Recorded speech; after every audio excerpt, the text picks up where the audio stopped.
Agapito Maestre, feliz año. Feliz año, ¿cómo estás, Sócrates, amigo, Dieter? Nueva temporada aquí en DLD. Gabriel García, muy buenas. Feliz año. Feliz 2011, vamos a pasárnoslo tan bien como nos lo hemos estado pasando durante todos estos años en la tertulia de los catedráticos. Hoy no tenemos invitado, ¿por qué? Porque me lo han pedido hasta ellos, han dicho, el concepto es la mujer. Por cierto, se va a hablar de la mujer en una tertulia en la que solo han estado hombres y nunca ha estado ninguna mujer. El error es nuestro. En este caso sí es mío. Ayúdennos también. Sócrates, que reconoces algún error. Algo estaría haciendo mal cuando reconozco algún error. Ayúdenos también ustedes. Catedráticos@libertaddigital.tv no es solo un correo en el que ustedes se desahogan con los catedráticos, les proponen conceptos, les lanzan muchos piropos, por supuesto, merecidos. También es un correo electrónico en el que ustedes nos ayudan a hacer mejor este programa, nos proponen colaboradores, conceptos, y ahora también diga, oye, pues me interesaría mucho que pudiera venir tal o cual catedrática. Y nosotros lo intentamos. Por cierto, que en el 27442 también pueden hacer lo mismo, aunque en este caso es de pago. Tienen que pagar, creo que es €1,42. 27442 y nos ayudan también a que esta tertulia sea interactiva, porque luego yo estoy deseoso y con mucho gusto leo los mensajes. Los que envían correos electrónicos, Gabriel, y los que mandan mensajes, todos entran en el sorteo de los DVDs de toda la temporada, de esta temporada de Gabriel y Agapito hasta ahora. De momento llevamos ya 3 DVDs en el que se incluyen todos los programas. El ganador se va hasta Lejona, Vizcaya, toma ya, y es Mario Martín. Para él, los DVDs de los catedráticos de esta temporada. El ganador de los 2 libros lo diré luego. Y así también les anuncio cuál va a ser el concepto que vamos a debatir la semana que viene. Es curioso porque en el correo electrónico mandan muchos emails diciendo, oiga, me gustaría saber cuánto tiempo dedican los catedráticos a preparar el programa. ¿Se pasan toda la semana? ¿Tienen algún negro que les escribe las cosas? ¿Se lo piden a la gente? Incluso creen que este programa está guionizado. Falso. ¿Cómo que no está guionizado? Aquí todo sale, ¿no? aquí todo sale de chiripa. Y como hoy Agapito está rebelde, voy a contarles una cuestión de índole interna. Agapito, que se pasa preparando el programa. ¿Toda la semana? Toda la semana, pero luego se olvida de avisarnos a producción de las Porque cosas el peor enemigo que yo tengo soy yo mismo. Ahí está. Bueno, pues no, pero avisé antes de ayer. Sí, claro, sí. Antes de ayer se refiere hace 5 minutos que manda un correo y dice... decirle a Dieter que seleccione mujeres fatales del cine y las vamos poniendo. Y lo dice, pues eso, 5 minutos antes. Aquí la suerte que tenemos es que últimamente ya nos vamos confundiendo y yo creo que me estoy mimetizando, ojalá, en la mente de estos dos sabios. Cuando este concepto se conoció hace un par de semanas antes de que nos fuéramos de vacaciones, dije, bueno, como aquí yo siempre les centro el balón con una película de cine, en este caso, la mujer es demasiado. Nos sobrepasa. Y me he puesto a todo mi equipo de documentación y edición, nos hemos puesto todos a bucear para tratar de centraros el balón lo mejor posible sobre un concepto tan difícil como la mujer. No sabe lo que es la mujer ni siquiera Al Pacino. Mujeres. ¿Qué puede uno decir?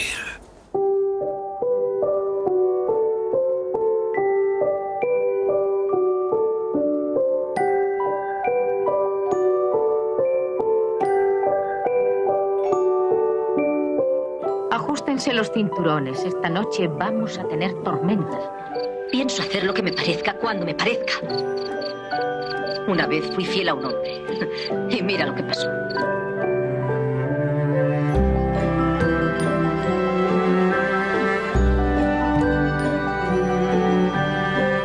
No nos vengas con rodeos absurdos, Persa. No son útiles en Esparta. ¿Por qué esta mujer interviene en una conversación de hombres? Porque solo las espartanas traemos al mundo a hombres de verdad.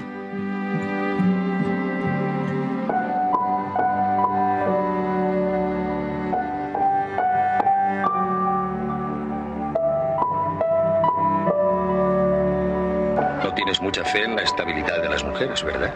Ninguna. ¿Sabe Dios quién sería la mujer que le volvió tan escéptico? ¿Egilda? Sí. Odiémosla. ¿Quién las hizo? Dios debió de ser un jodido genio.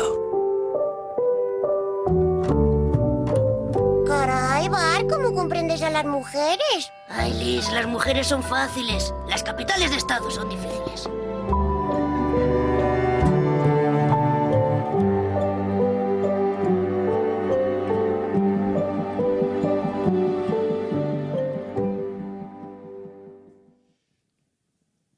Bueno, vídeo antológico, agradezco a todos mis compañeros que han participado en él. No doy los nombres porque luego termina el programa y me entero que otro propuso también otra. Era lo que intentábamos hacer también en modo de homenaje, más que nada para que las espectadoras que no queden contentas con el concepto sepan liberarme a mí de cualquier tipo de responsabilidad. Al 27442 manda un mensaje ya un espectador, que creo que es espectador, porque dice: si las llegase a entender, las mujeres perderían su encanto. La mujer, Agapito. Por favor, mi abuela me enseñó que no es de buen gusto ni de caballeros hablar de mujeres. Por lo tanto, me niego. Lo siento. Esto es una concesión. No, todo lo contrario, todo lo contrario. O sea, yo creo que esto es muy importante. No es una concesión a ti, ni a las feministas, ni a mí, ni a Gabriel. Es una concesión en general a todas nuestras compañeras y compañeros. Yo he estado, tú has captado perfectamente el concepto cuando te dije: oye, saca mujeres por ahí, están en todas partes.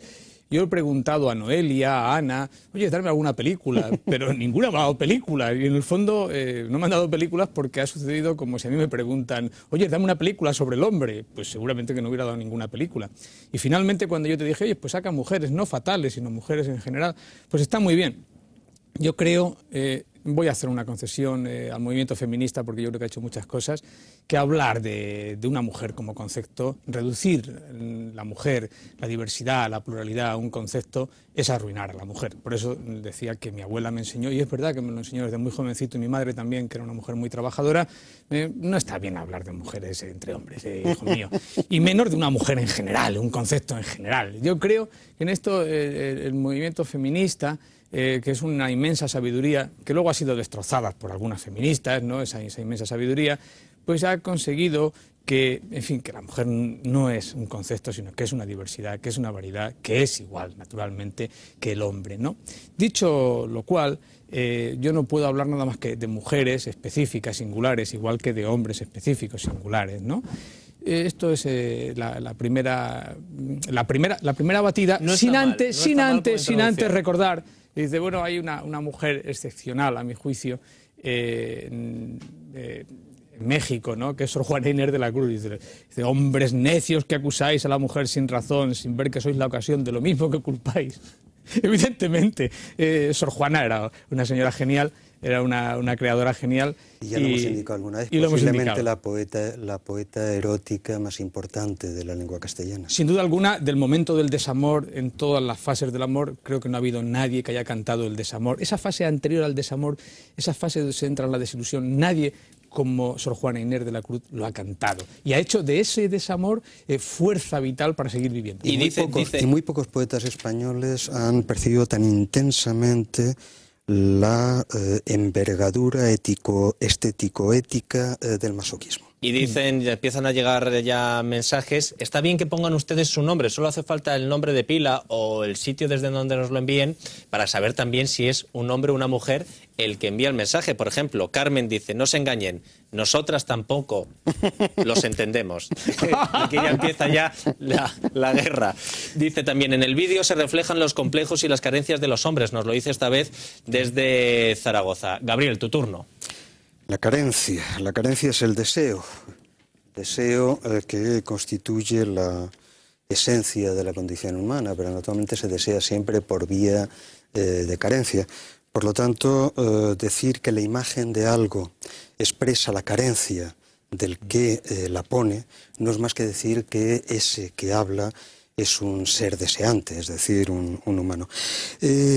Muy rápidamente, quizá porque hace unos pocos días yo estaba en París dando una conferencia para un grupo de amigos psicoanalistas lacanianos franceses, me he ido a releer el seminario del curso 72-73 de Lacan, el seminario 20, que lleva el título de Encore, y que es una meditación sobre ese algo que excede al goce fálico y de algún modo le constituye obstáculo, que es a lo cual dice Lacan, que es a lo que en sentido propio llamamos amor. Aquello que suple la relación sexual es precisamente el amor. Todo el seminario de Lacan, asombrosamente, insisto, para el gran renovador de los estudios freudianos en los años 60, reposa sobre un principio básico. Miren, él interpela a su auditorio, la mayor parte de los psicoanalistas, o un porcentaje muy alto, han sido mujeres, y sin embargo el psicoanálisis no ha dicho nada acerca de la peculiaridad del deseo femenino. Claro. Tal vez porque decir mujer no es decir nada, claro. Tal vez porque decir mujer es metaforizar otra cosa. Claro que hay un modo muy sencillo, que es la descripción genital. Pues hombres y mujeres son los poseedores de genitales distintos, pero es que eso no dice nada.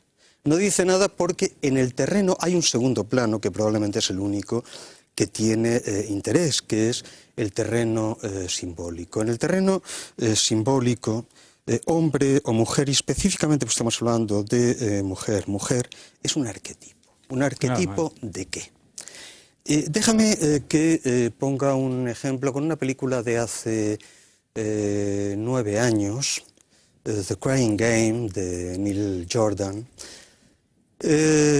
Pongo un poco el contexto. Fergus, el protagonista de la película, es un militante del IRA que después de una acción fallida que ha ocasionado no sé cuántos muertos entre sus compañeros y el secuestrado que él mismo había secuestrado, huye a Londres y conoce a la mujer del hombre cuya muerte ha provocado. En ese contexto, su jefa de célula en el IRA, que protagoniza Miranda Richardson, viene a buscarle en Londres para decirle que tiene que volver a integrarse en la organización, y se produce este diálogo trivial en el que podemos muy bien ver los dos arquetipos que se cruzan en torno al personaje masculino del militante o del terrorista, como queramos llamarlo, Fergus.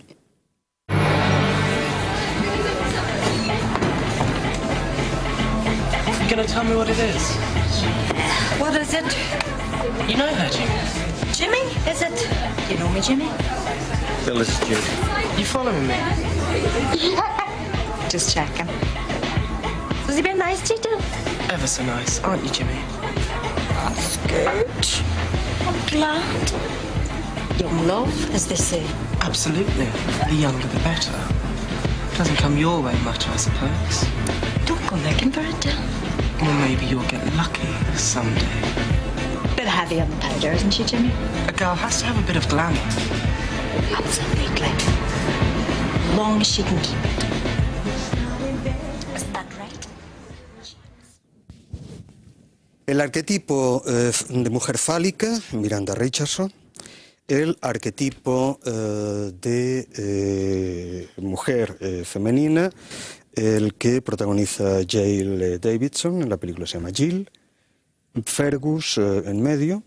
Inmediatamente después de esto, después de marcharse Miranda Richardson, Jill se enfada por la escena en la que le ha metido el tal Fergus y se larga del bar pegando un portazo. Y en ese momento el camarero, que es un tipo sumamente encantador, le dice a Fergus algo así como: oye, mira, por lo que yo sé de las mujeres, ese modo de salir, ese modo de marcharse, indica que quiere que vayas detrás de ella. Y el otro contesta: no es una mujer. Y el camarero responde: si tú lo dices. Toda la ambigüedad se juega en ese punto. El personaje femenino, hay una sorpresa. La mujer femenina, desvelará su secreto en un momento determinado en el que la cámara toma un primer plano del rostro y a continuación sencillamente desciende hasta descubrir que esa mujer tiene unos genitales inequívocamente masculinos. ¿Modifica eso algo respecto de que la mujer de ese trío es Jill? No modifica absolutamente nada. Porque lo que da la condición mujer es el arquetipo, no la peculiaridad genital. En absoluto.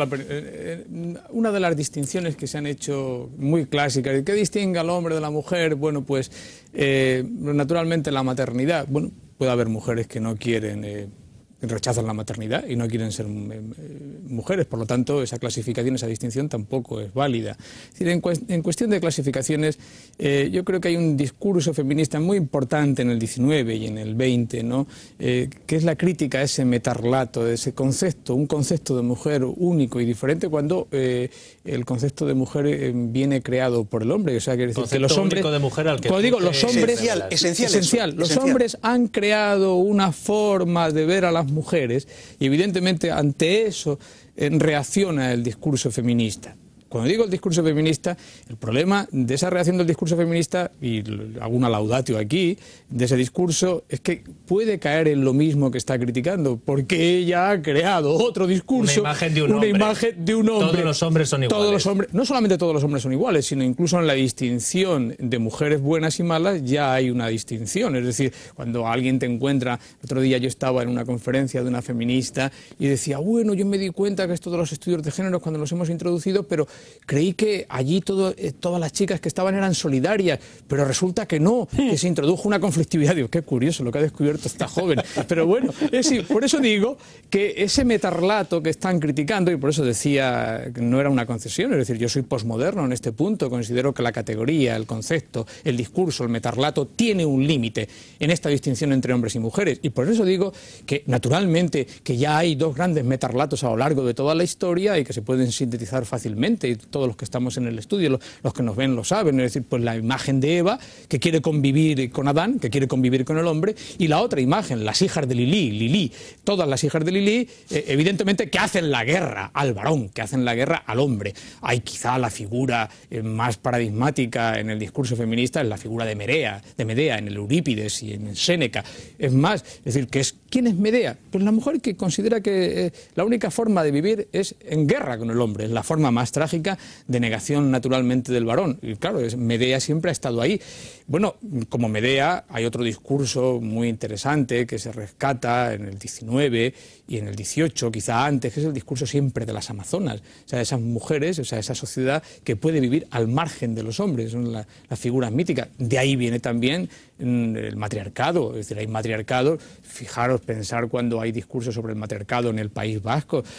El discurso sobre el matriarcado, por cierto, que influye mucho en un comunista como Engels, ¿no? Es decir, que se plantean, es decir, la posibilidad de vivir sin hombre. Es decir, estos dos discursos siempre están ahí. Pero evidentemente lo que tenemos que poner en cuestión es esa diferenciación. ¿Hasta qué punto esa diferenciación enseña algo? No enseña nada. La distinción entre hombre, mujer, varón, hembra. Es como si hablamos de la hombría y de la feminidad. Es decir, todos esos discursos, en definitiva, tampoco vale la distinción entre matriarcado y patriarcado. Creo que la única distinción válida para pensar en serio es la de madre-padre, entendiendo por tal patriarcado o matriarcado, y el resto de la humanidad. ¿Por qué digo esto? Porque ni, como decía antes Gabriel, la condición sexual, ni la condición genital menos, van a determinar la relación que vamos a establecer nosotros con nuestros hijos. ¿Por qué? Porque la relación que nosotros, el patriarcado o el matriarcado, lo que hacemos es eliminar la condición biológica y renacer de nuevo socialmente, culturalmente. ¿Por qué? Porque hemos tomado la responsabilidad de educar a unos hijos. Sin querer caer de hacerlos personas, de hacerlos autónomos, de hacerlos independientes. Esa distinción sí es importante. Sin querer caer en generalidades, sí me atrevo a decir que por lo menos las espectadoras de este programa son más disciplinadas que los espectadores. He pedido que pongan nombre y las que lo hacen, ¿quiénes son? Mujeres. Dice, gracias Gabriel por no empezar con Quevedo, pero lo que nos habríamos reído, dice Ana de Cádiz. Carmen la hemos citado antes, que os sigue lanzando piropos. Dieter, ¿por qué la mujer puede hacer dos cosas a la vez y el hombre no? Ja, ja, ja, dice Sara. Yo debe ser mi parte femenina la que puedo atenderles a ellos y a vosotros, espectadores, a la vez. Mari Carmen dice, la mujer ha sido el pilar de la humanidad. Madre, guerrera, manipuladora, en el siglo XXI, con gran decadencia moral, grandes valores perdidos, gran tristeza. Agapito, tú sí que sabes de mujeres, Ramona, Barcelona. ¡Ay, Agapito! Uy, bueno, yo no es nada. Tú no digas nada, Gabriel, porque dicen de ti, yo he visto a Albiac cenando con una mujer estupenda, buen gusto. Así que, uy, Gabriel. Sería una sesión académica. No sé por qué Es un impostor.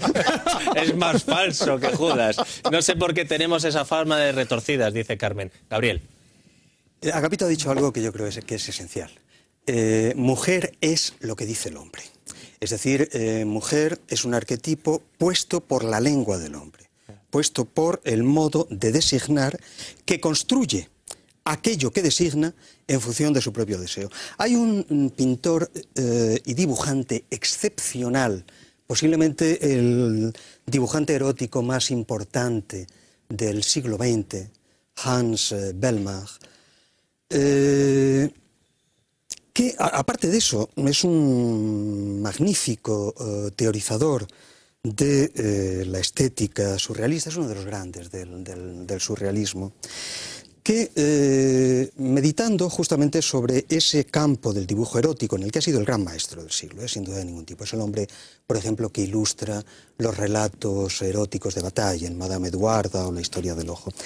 Él dice que, a fin de cuentas, la mujer en el imaginario masculino viene a ser algo así como la prótesis simbólica del imaginario fálico.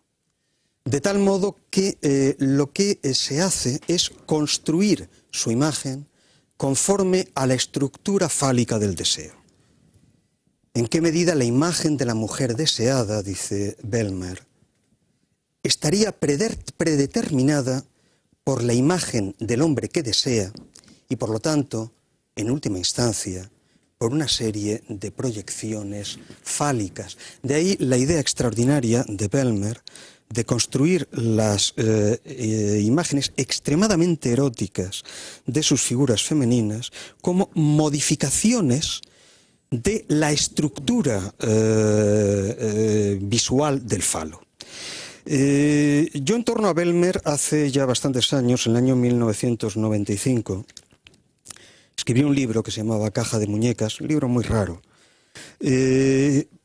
en el que trataba de ver hasta qué punto la idea de Bellmach, explícita o no, recorre buena parte, por no decir la totalidad, de la literatura sobre lo femenino, desde la literatura latina hasta nuestros días, desde Filóstrato hasta John Keats. Y tomaba como eje algo que yo creo que encaja muy bien con lo que Agapito decía hace un momento, el poema que no es uno de los mejores poemas de Keats, pero sin embargo es un poema sorprendente en cuanto a la voluntad de reelaborar los grandes mitos clásicos, Lamia. Lamia es un largo poema narrativo, la historia de una serpiente que inviste cuerpo de mujer. I was a woman, yo fui una mujer, pide Lamia a los dioses y obtiene volver a serlo.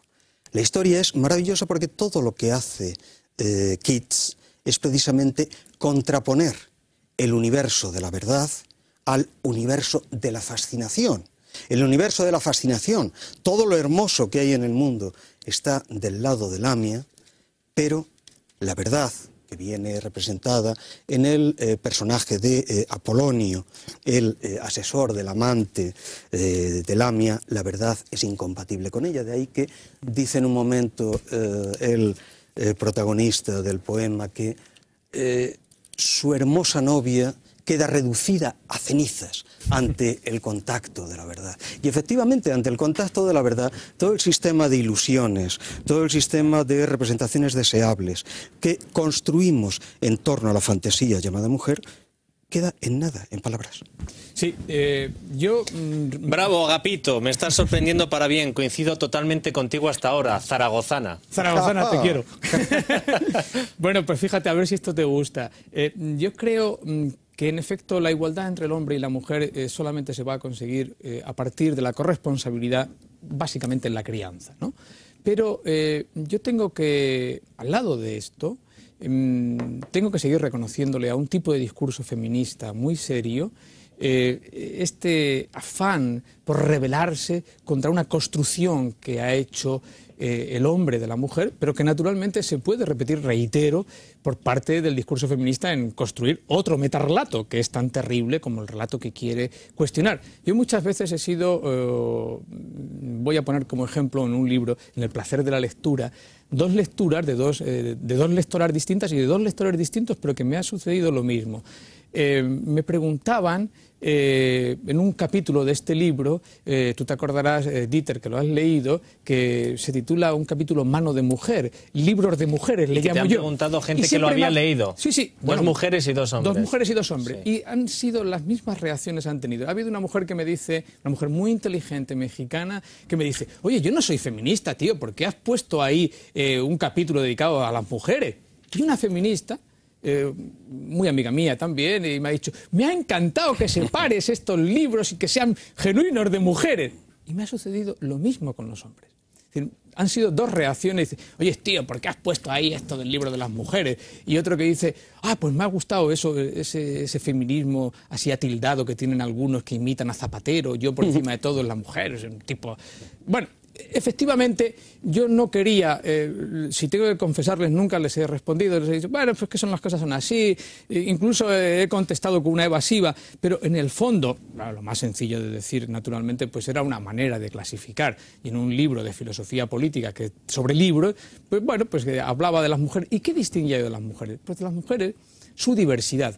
Naturalmente que cuando yo hablo de sobrevivir al mal en este libro en este libro del placer de la lectura, dedicado a Teresa de Jesús y a una mujer anónima que cuenta, que narra sus aventuras después de la Segunda Guerra Mundial, bueno, más que sus aventuras, sus desventuras, o sea, una mujer alemana, un retrato maravilloso del fin de la guerra, o la obra de Nemirovsky, cuando nadie la leía, Nemirovsky, yo la leía ya,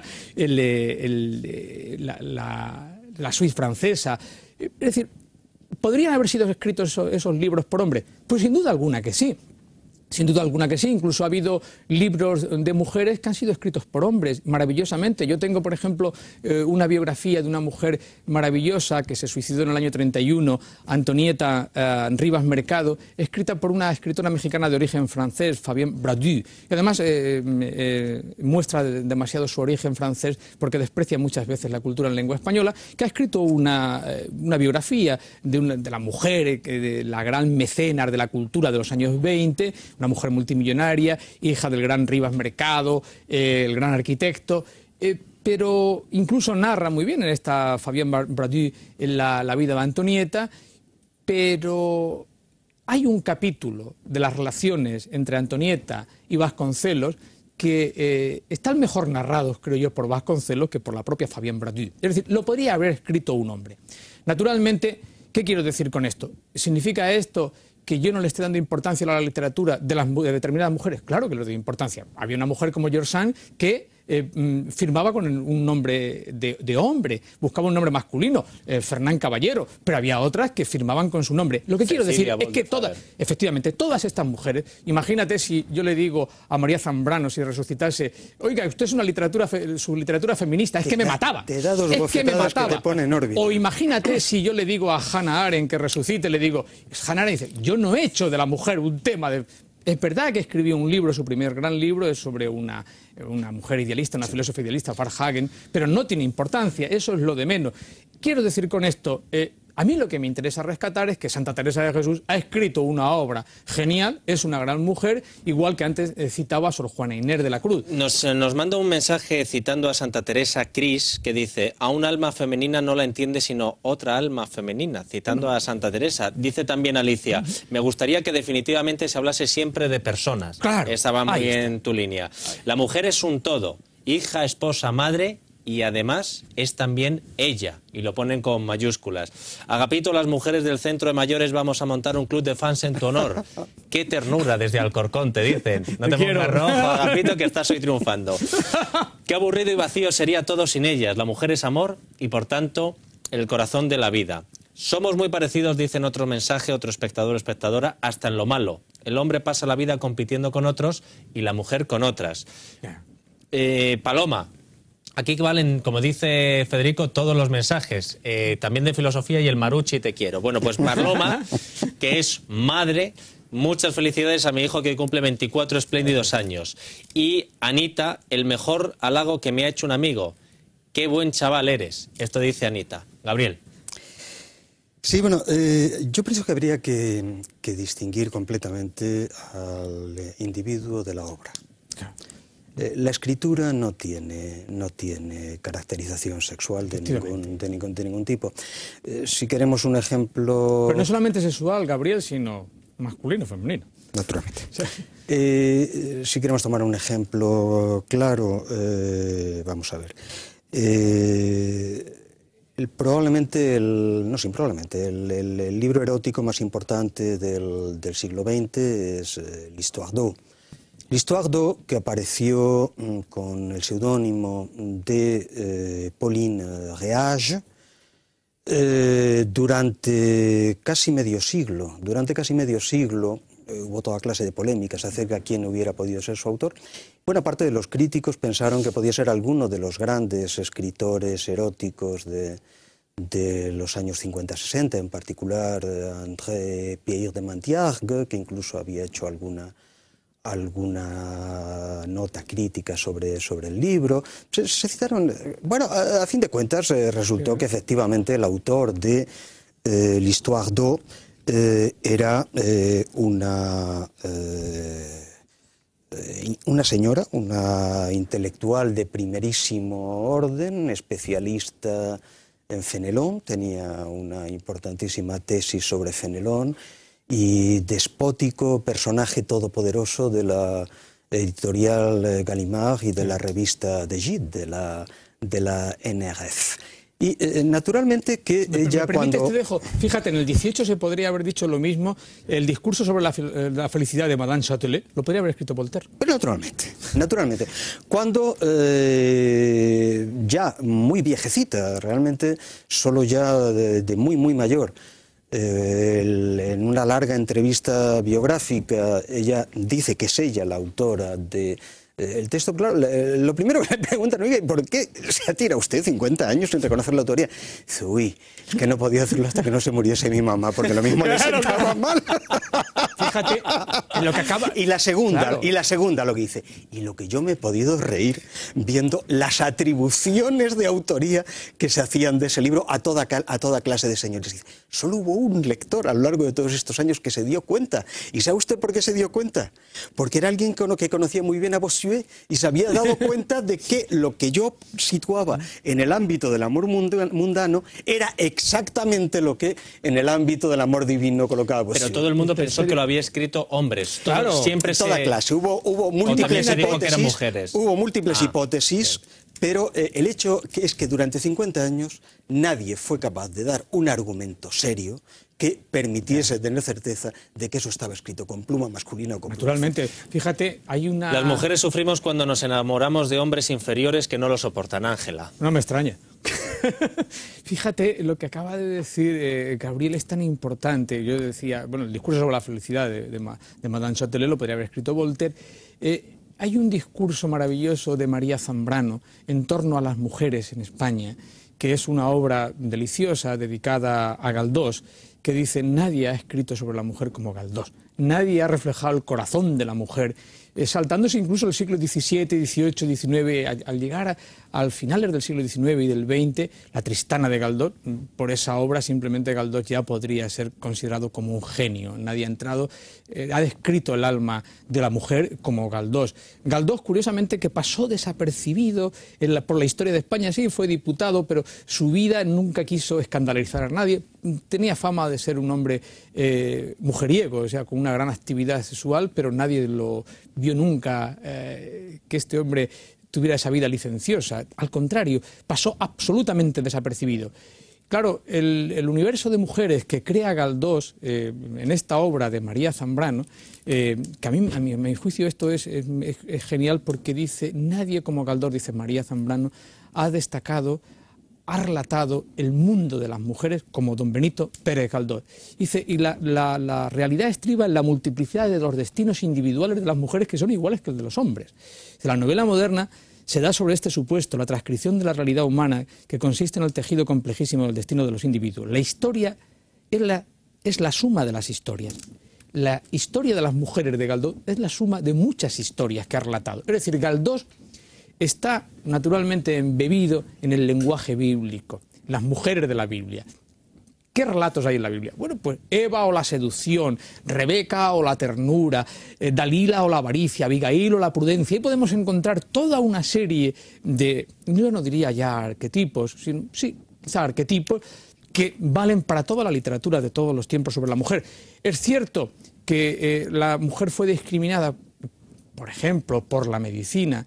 En el discurso humanista español se decía, Cervantes, en un capítulo de Cervantes dice, bueno, la mujer es que tiene el seso húmedo, no tiene porque acordaros que Alonso Quijano tenía el seso seco, ¿eh? Es decir, que había esa distinción científica de la época que era que se distinguía, se diferenciaba, se marginaba a la mujer porque tenía el sexo húmedo. Llega hasta Moebius. Hasta Moebius, sí, sí. Y sin embargo, aquí vemos que la discriminación no es por razón literaria, sino por una razón o por un supuesto motivo científico de discriminación de la mujer. En cualquier caso, lo que sí es interesante, creo yo, resaltar continuamente, permanentemente, que en la cultura occidental esa idea de paternidad o maternidad como una nueva refundación humana de una condición biológica, o sea, lo que a mí me establece, lo que me relaciona con el otro no es la condición biológica, sino una condición cultural, es decir, refundar permanentemente la refundación humana de esa condición biológica que nos vincula a la familia, al hijo, fundamentalmente a los hijos. En este punto yo creo que esa es el único camino de igualdad entre el hombre y la mujer, la corresponsabilidad en la crianza. Y eso solo se ha dado en una civilización, que es la civilización cristiana. Quiero señalar esto. Hay una película que os recomiendo vivamente, que está ahora mismo en cartel, es Camino de la Libertad, de Peter Weir. Ahí vemos cómo se sale del gulag soviético como un hombre, es decir, pero lo que me interesa resaltar aquí son los valores como el integrismo soviético, como la revolución comunista, lo primero que se carga es los lazos de igualdad entre el hombre y la mujer que se crean en la familia. Bueno, por supuesto, el ataque a la religión es terrible, se muestra ahí, pero sobre todo esa igualdad, todas las historias que cuenta este hombre del Camino de Libertad, lo que vemos es que un hombre ha sido delatado por su esposa. Un hijo delata a su padre, un padre delata a su hijo. O sea, lo que vemos es que el integrismo soviético es terrorífico, lo que hace es cargarse la igualdad entre hombre y la mujer, es decir, cargarse de alguna manera la familia. En este punto, yo sí creo que hay una diferencia esencial. Sí, acabo. No, es que a propósito de lo que tú has dicho, es una película basada en hechos reales. Esta está basada en hechos reales. Pero fíjate, ya no en la Unión Soviética, sino en Cuba. A mí me llamó mucho la atención, nunca se me olvidará, uno de los disidentes cubanos que le entrevistamos aquí en Libertad Digital Televisión y decía, le entrevistó Federico. Fue espectacular porque el hombre tenía cara de un hombre duro, hecho a base de sufrimiento y casi se deshace cuando Federico le preguntó por el tema de su familia y dice, mira, lo que yo nunca podré olvidar es que mi madre enfermó, se estaba muriendo, acudía a ella y me repudió. Claro, porque dijo, terrible. Tú estás fuera del régimen. Eso es el integrismo soviético. Me estaba acordando de eso precisamente. Que rompe los lazos de igualdad entre los hombres y las mujeres. Y si me permites, es que digo esto, que la civilización occidental es fundamental. En el Islam esto no se da. En el Islam, o sea, la mujer es despreciada. La mujer no es nada. No tienen ese problema, sí. Por eso te digo, directamente de ahí que por eso he insistido durante toda la charla, siguiendo además el camino que trazaba Gabriel, en que la distinción hombre-mujer, sexo, varón, no sé qué, aquí lo que importa es la mujer, el matriarcado o el patriarcado, me da igual. Es decir, mujer, aquí quiero decir que la condición biológica no es lo importante, sino cómo se refunda. Es decir, lo que me interesa a mí es la correspondencia que yo tengo, vamos, más que la correspondencia, la corresponsabilidad de los hombres y mujeres a la hora de la crianza, que eso solamente se da en la civilización occidental. Que yo tengo que hacer una persona, educarla, hacerla libre, que sea autónomo. Esto solamente se da en esta civilización y de ahí que sea muy importante que la mujer es igual en este punto que el hombre. Bueno, hay gente que no opina así porque dice, o sí, pero también incluye matices. Dice, por ejemplo, hombres y mujeres no son iguales y eso es bueno, nos complementamos. No olvidemos, dice otro espectador, que la mujer viene de la costilla del hombre, que esto... Bueno, yo había preparado sobre esto una serie de fotografías en el siglo XIX, es decir, que aquí es donde nacen las mujeres, las hijas de Lilí, es decir, que es la mujer fatal. Pero eso a lo mejor lo dejamos para otro día. La mujer es la tentación, Gabriel. ¿Qué dice otro espectador?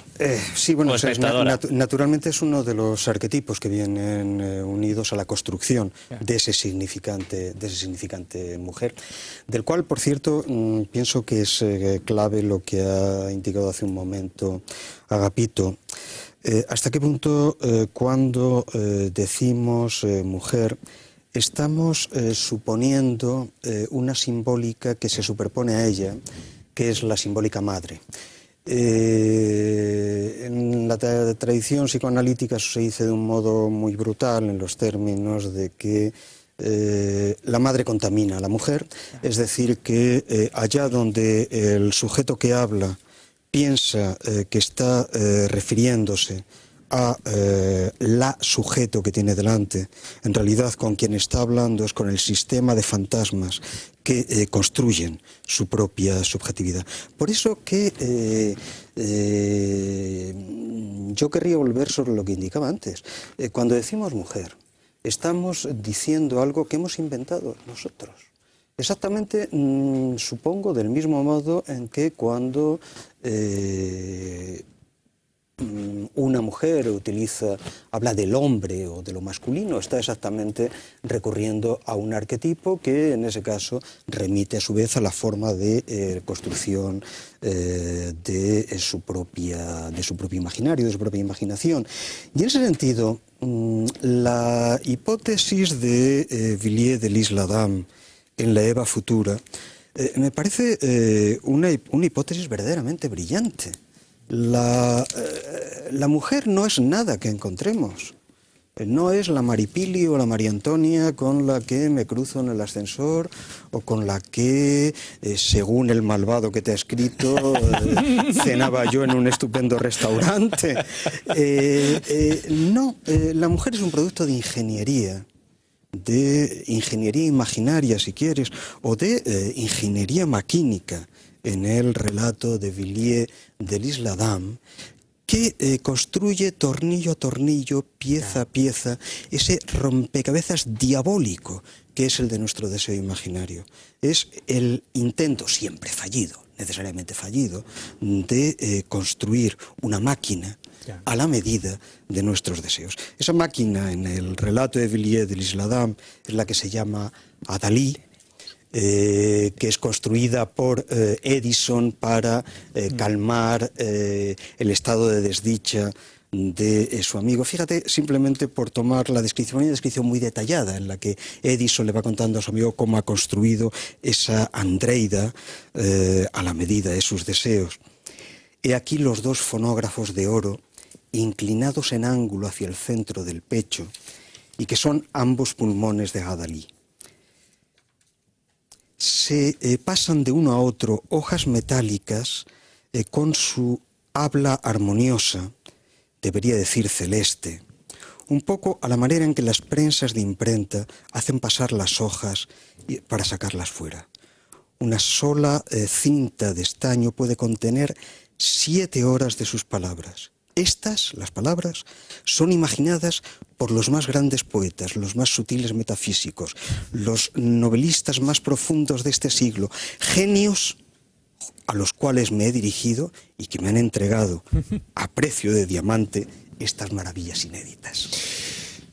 Hay que decir que es un broche casi perfecto para este programa porque todavía nos quedan un par de minutos. Y como dice una espectadora a la que has cultivado, zaragozana, Agapito, que estaba, dice, lo confieso, dice, casi apago la televisión al ver el tema de esta semana. No, déjame que le lea tres líneas de Zambrano. No. Resúmeselas. No, bueno. Que no. Dice, pero me alegro de haberme quedado. Un placer escuchar a Agapito. Te voy a hacer más todavía que leer un par de líneas, Agapito. Bueno, por lo menos que citas al Guariner de la Cruz.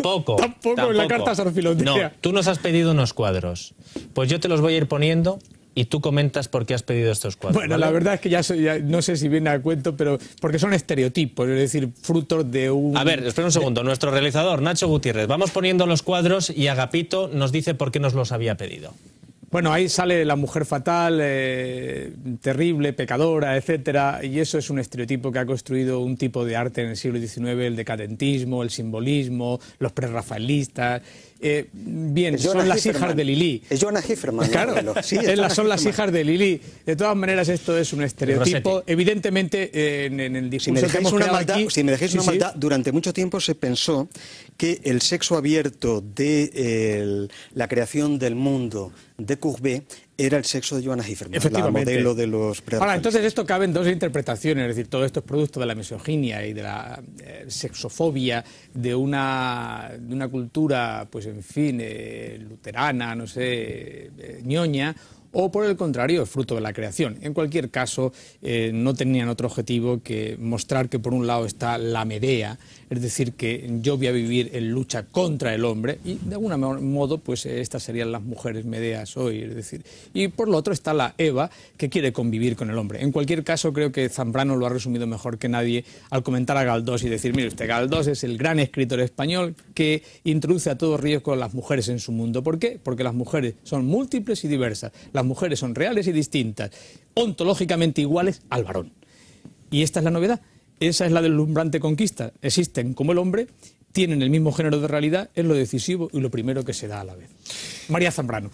Varios mensajes más para terminar. Por ejemplo, Macarena de Bilbao dice: enhorabuena por el programa, os propongo la hombría y la autoestima. Para otro programa lo tendremos en cuenta, Macarena. Tanto elogiar a la mujer y no hay ninguna en la mesa. Hemos hecho ya acto de penitencia antes de empezar, incluso hemos propuesto a nuestros espectadores y espectadoras que también nos propongan nombres de catedráticas para esta mesa. Ya no nos acordamos de Viviana, hay miembros. Sería ya algo, entrar algo más. Cuando hablabas de Medea, es que hoy estás inspirando a todo el mundo, Agapito. Cuando hablabas de Medea yo me acordaba de una escena de Jerry Maguire, la película de Tom Cruise, que es un agente de deportistas. Hay una reunión en una casa. La reunión la forman mujeres divorciadas, separadas, que han tenido mejores etapas sentimentales y que muchas de ellas están RQR con cierto resentimiento, y en un momento de ella la protagonista dice: vosotras decís que el hombre es el enemigo. Dice: puede que tengáis razón, pero yo quiero al enemigo. Hay que quererse... enrollado en mis piernas, no diría. No, hasta ahí no llegamos. Bueno, para la semana que viene... La semana que viene el concepto a tratar nos lo propone, en este caso, Abilio desde Valladolid. Dice: como tema a tratar por los catedráticos propongo la valentía. Dice: en este concepto, es este concepto y una actitud que se da en raras ocasiones en el ser humano y sobre el cual me gustaría ampliar mi discurso con vuestras aportaciones. Como a lo mejor ellos no se acuerdan, pero nosotros siempre repasamos los conceptos, el concepto de valentía / insensatez ya fue tratado. Le vamos a dar el premio a Abilio contra los políticos y el libro de Agapito, El fracaso de un cristiano. Pero vamos a cambiarlo. Como tratamos ya el concepto de la valentía, vamos a tratar el concepto de la cobardía. Muy bien. El cobarde, ¿vale? ¿Os parece bien? Para la semana que viene tendremos invitado en esta mesa y poco más. Ah, mira, un correo más. Dice: no sé cómo trataréis el tema de la mujer. Yo tampoco. Yo hace poco realicé la siguiente reflexión en su blog y cita la Divina Comedia. Dice: desde el altavoz de lo políticamente correcto y el fuelle adoctrinador de la ideología de género se expone la misoginia como una especie de miedo a lo femenino, un miedo a la mujer. Y cita muchos. Dice: Platón, Aristóteles, Erasmo, Schopenhauer, Nietzsche, Wittgenstein, Keynes, Picasso. Dice: fueron todos misógenos. Me resisto a que pueda catalogar a tan ilustre colección de espíritus y neuronas como unos pobres miedosos. Esto, en este berenjenal, te metes tú, querido Juan, aquí a mis catedráticos. Fueron todos enemigos de la identidad. Y yo creo que de algún modo hay que ser misógino, del mismo modo que hay que ser misándrico, y del mismo modo que hay que ser genéricamente misantrópico, porque es el único modo de no caer en la complacencia.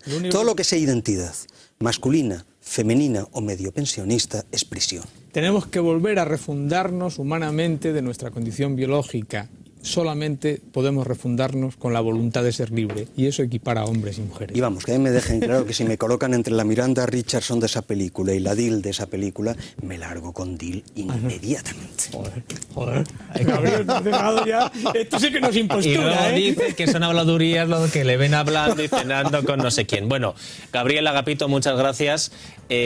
Sabéis que os quiero, yo os admiro, pero amiguito, claro, me vais dando los libros más que nada por una cuestión de tradiciones. ¡Qué dureza! No vaya a ser que en el año nuevo os creáis que año nuevo... ¡Qué dureza es esto! Bueno, ya saben ustedes que además de los que hayan participado por mensajes, entran en el sorteo junto con los que envíen también un correo electrónico a catedráticos@libertadigital.tv de la colección de DVDs de esta temporada. Los que escriban para proponer un concepto también entran en el sorteo de los 2 libros. Ayúdennos a hacer este programa mejor, que es con el de sus aportaciones. Yo decía que no hemos tenido nunca una mujer en esta mesa.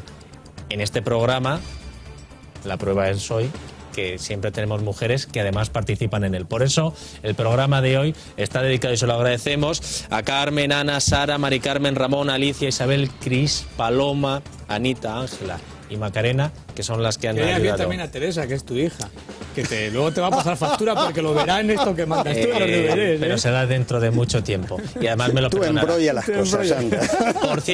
Por cierto, que un besazo muy fuerte para las mujeres del Centro de Mayores de Alcorcón. Agapito, tenemos que ir a hacerles una visita. Sí, inmediatamente. Y a ustedes les digo que los catedráticos, gracias Gabriel, gracias Agapito, volveréis el próximo jueves para hablar de la cobardía y los cobardes, y nosotros regresaremos mañana a las 3 de la tarde para contarles lo que haya pasado en España, en parte del extranjero, y después llega Andrés Arconada para decirnos sobre todo qué estrenos no tenemos que ir a ver en el cine. Hasta mañana, amigos.